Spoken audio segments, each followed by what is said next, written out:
Hello, ഇതാ ഇന്ന് May 2 കേട്ടോ. ഞങ്ങളുടെ വെഡ്ഡിങ് ആനിവേഴ്സറി ആയിരുന്നു.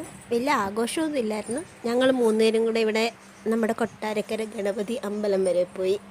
അങ്ങനെ നമ്മൾ അമ്പലത്തിലൊക്കെ ചെന്ന് ഞാൻ ആദ്യമായിട്ടോ ഗണപതി അമ്പലത്തിൽ പോകുന്നത്. നമ്മൾ കയറി ഇവിടെ സൈഡിൽ കുറേ കടകളും കാര്യങ്ങളും ഒക്കെ ഉണ്ടായിരുന്നു. നമ്മളൊന്നും മേടിച്ചൊന്നുമില്ല. അകത്ത് കയറി ഭഗവാനെ തൊഴുത് വെളിയിലൊക്കെ ഇറങ്ങി കുറച്ച് ഫോട്ടോസും വീഡിയോസൊക്കെ എടുത്ത് എന്നിട്ട് നമ്മളിങ്ങനെ തിരിച്ചു പോകുന്നു കേട്ടോ. തിരിച്ചു പോകുന്ന വഴിക്കാണ് കേട്ടോ സർപ്രൈസ് ഉണ്ടായത്. എനിക്കറിയില്ലായിരുന്നു അവിടെ മലമേൽ പാറ ഉണ്ടായിരുന്നു. ആദ്യമായിട്ടാണ് പോണേ. ഒരു ക്ഷേത്രവും പിന്നെ പാറയെല്ലാം കൂടെ ഒരു ഇതായിരുന്നു. നമ്മൾ പാറ പോയി. ഭയങ്കര വെയിലായിരുന്നു. പിന്നെ യാത്ര ചെയ്ത് നല്ല ക്ഷീണമൊക്കെ ഉള്ളതുകൊണ്ട് അങ്ങ് ഉള്ളിലോട്ടൊന്നും പോയില്ല. അവിടെ ഒരു കപ്പിൾസിൻ്റെ ഒരു സ്പേസാണ്. നമ്മളെ സൈഡിലൊക്കെ പോയി നിന്ന് കണ്ടിട്ട് ഇങ്ങനെ തിരിച്ചിറങ്ങി. അത് കഴിഞ്ഞ് നമ്മൾ വൈകിട്ട് വീട്ടിലൊരു കുഞ്ഞ്